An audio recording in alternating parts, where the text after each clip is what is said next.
Pero ito sasabihin ko sa inyo, hindi ko kasi maintindihan kung ano nahihita na mga bugok na maniningil na to. Diba? May nasisigil ba sila? Wala. Diba?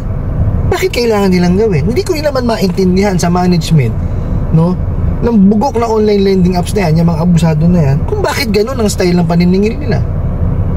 Diba? Hindi ko kasi hindi ko makuha yung yung logic. Bakit kailangan mo manakot? Bakit kailangan mo mangharas? Diba? May nagtanong sa akin, "Hello po, Boss Ray. May consult po ako about sa Ola po. Nakahiram po ako sa at di ko po na-settle. Aminado naman po ako. Ngayon po, biglang nag-message sa akin. Nakaschedule daw po ako sa visit nila bukas. Gusto ko lang po din malaman kung legit po ba yung nag-message sa akin. Willing naman ako magbayad po. Ano po kaya pwede kong gawin? Salamat po." Alright, napakagandang katanungan po nito. Pero bago natin sasagutin, imbitahan ko muna sana kayo na pakisuportahan po sana aking mga social media accounts sa YouTube, Facebook, and TikTok. Alright, sabi nyo ho dito is kung legit yung message sa inyo nung Ola. Okay, kung ito ho ay mga abusadong Ola, masasabi ho natin na hindi ho nila kayang gampanan yung nila sinasabi. Kasi nga ho, unang-una, alam naman ho natin ang mga abusadong online lending apps ay puro pananakot, no, at harassment lamang ang ginagawa. So I doubt na sila po pupunta sa inyong bahay. Pero ganun pa man po, let's say po na pupunta sila. Okay? Entertainin nyo.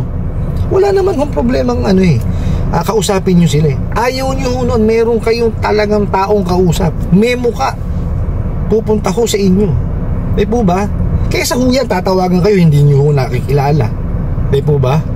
O yan, at least pag nagpunta ho sa bahay po ninyo at nakipag-usap ng mga ayos, di mas maganda ho yun, no? Kasi ang paniningil po sa bahay, no, or pagbisita ng mga maniningil sa bahay, yan po ang tradisyonal na pamamaraan po ng paniningil, which is yan po ang ginagawa po namin. Okay, bumibisita po kami sa sa bahay-bahay ng mga kliyente namin pag hindi ho sila or nakaligtaan po nilang magbayad. Okay po? Kaya wag ho nyo kakatakutan. Kasi hindi naman ho kayo pupuntahan sa bahay para wala ho maglalakas ng loob na mangharas sa inyo. Pero yung teritoryo nyo yun. Di ho ba? So pagkakataon nyo na ho yan. Pag nagpunta sila, kausapin nyo ho ng maayos. Di po ba? Malay nyo ho, may maibigay sa inyong payment plan o payment option na tawag dito na nababagay po sa inyo. Diba? Hindi ho natin masabi kasi. Kaya wag ho kayong nenervyusin. No, actually kasi ang mabigat ho dito sa mga abusadong online lending apps na to, no, is ang ginagawa nilang panakot, yung field visit, barangay visit, no, which is hindi naman nila kayang tawag dito yung tuparin. Di ba? Hindi nila kaya pangatawanan sa totoo lang po, ilang beses na ho kayong pinadala ng mensaheng ganyan, pupuntahan sa bahay, pupunta sa barangay, nagpunta ho ba sila? Di ho ba? Kayo po ang makakasagot niyan. Kasi kapapadala nila sa inyo ng mga mensaheng ganyan, may natupad ho ba? Di po ba wala? Kasi ini-stress lang ho kayo niyang mga yan. No, kasi ito sasabihin ko sa inyo, paulit-ulit to, wala akong alam sa paniningil yung mga bugok at abusadong online and lending apps na yan. Okay? Ang alam lang ho niyan talaga is perwisyohin kayo. Pati ho yung mga ninakaw nila na mga contact details, no, at mga nasa friend list nyo po sa inyong mga social media. Excuse me po. Di po ba? Yun lang ho kayang gawin nun.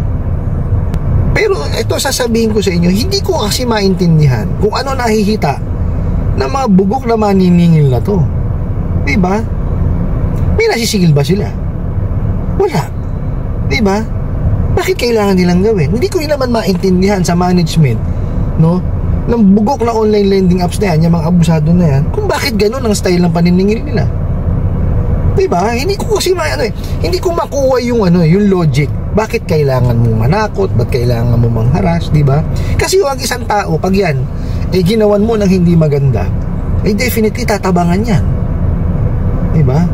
Which is marami na hong nangyayari, hindi ho binabayaran yung kanilang nahiram. Kasi nga ho, at pagka naharas na, siyempre tatabangan na yan. Di ba? May mga ganun ho kasing tao eh. O kaya nga ho sinasabi ko sa inyo, di ba? Ano yun, wag nyo siyang anuhin, wag nyo masyadong intindihin. Okay? Basahin nyo, di ba? Huwag kayo magpaka-stress. Kasi, ano yan eh, pag yan ang gusto nilang mangyari, ma-stress kayo. O, di ba? Ang gawin niya ho, o nabasa mo, okay lang. Wala naman natutupad eh. Di po ba? It's ano eh, kasi, obligasyon ho, no, ng lending, okay, na kayo singilin. Tama yun. Okay. Ngayon, sa lahat, marami yung pamamaraan kasi ng paniningil. Sa legal na pamamaraan. So, gawin ho nila. Di ho ba? Pwede naman silang, pumunta sa inyo. Gaya niyan, di ba? Mag-field visit. At bigyan kayo ng demand letter. O, basahin nyo. Check nyo muna kung legit ba yung demand letter. O, di ba? Kung legit po yung demand letter, o, di tumalima kayo dun sa sa nilalaman ng demand letter. Kasi para sa inyo yun. Di ba? Kung sinabi niya within 15 days o 30 days or 7 days, kung yung kagaya sa mga OLA, kailangan yung bayaran, makipag-usap po kayo sa kanila. Or pinakamaganda ho niyan, kumonsulta ho kayo sa abogado. Kasi yung mga abogado ho ang gumagawa niyang mga demand letter. 40 ho nila yan. Kasi tungkol sa batas ho yan eh. Di po ba? So, pagka nilatagan nyo ng demand letter yung mga abogado na pinakita nyo po, malalaman nila yan kung yan harassment lang ba, o pananakot lang ba. Kasi itong mga bugok na online lending apps na to, yung mga abusado na yan, ang pinapadala ho, hindi demand letter, pananakot letter. Bigyan lahat ho ng klase ng batas ilalagay sa demand letter ba kalukuhan naman yun. Di ho ba? Samantalang ho kasi ang utang po is usaping sibil po yan. Okay, so yan, small claims. Okay, pagka yan ho is 1 million pababa, small claims po yan. Okay, so doon po ang nakakasakop sa mga online lending apps eh. Okay, so wala dapat silang ilagay doon kundi yung small claims. Meron pang RA 8484, meron pang breach of contract, di ba? Meron pang estafa. Hindi pa lang ho nababayaran eh. No, tsaka ang estafa po, yan, pagka yan ho may panlilinlang at panluloko ginawa, yun estafa yun. No? Kung hindi nyo naman hunilinlang at niloko yung lending o yung OLA na yan, bakit sila magsasampa ng kasong estafa? Diba? Kailangan patunayan muna nila na nilinlang nyo sila. Kumbaga, nag-submit kayo ng mga hindi tamang mga dokumento, nagsabi kayo ng hindi tamang detalye, yan ho, panlulukot, panlilinlang yun eh.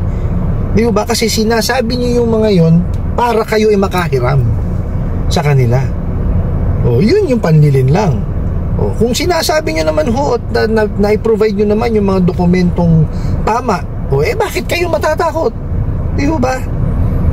Let them prove na kumbaga yung kasong isasampa nila is tama. Pero ito sa lang sasabihin ko sa inyo, itong mga abusadong online lending apps na yan, hindi ho tutungtong ng korte ang mga bugok na yan. Kasi ang laki-laki ho ng interest na kinakargan yung mga yan.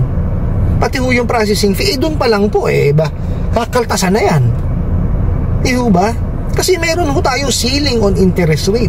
Hindi nila sinusunod. Doon pa lang ho todas na sila eh. Di po ba? So, wag niyo ho siyang wag niyo katakutan unang-una yung pag-field visit sa inyo. Kasi, pamamaraan po yun yun po yung tradisyonal na pamamaraan ng paniningil. Makipag-usap po kayo ng maayos. Wala naman yung problema ron eh. Di ho ba? Para ho at kahit papano, maayos. Balay nyo po, may maipresenta sa inyo na magandang payment option. At least, di ba, mababayaran nyo siya or kahit papano maanuhan nyo yung obligasyon nyo, diba? Matatapos nyo na siya. Pasensya na, may nagdaan. Diba? Yan ho ang importante. Kahit papano, one less worry nyo yun. Hindi nyo na siya iisipin, di po ba? Para sa inyo rin. Okay po? I hope na sagot ko po itong katanungan na to at sana po makatulong. Maraming salamat po sa inyong walang sawang pagsuporta at panonood sa aking mga videos. Maraming salamat po sa inyong pag-like, pag-share, pag-comment at pagtatanong. And kunin ko na rin po itong opportunity na to na imbitahan po sana kayo na pakisuportahan po sana ang aking mga social media accounts sa YouTube, Facebook, and TikTok. Hanggang sa muli po, yun lang!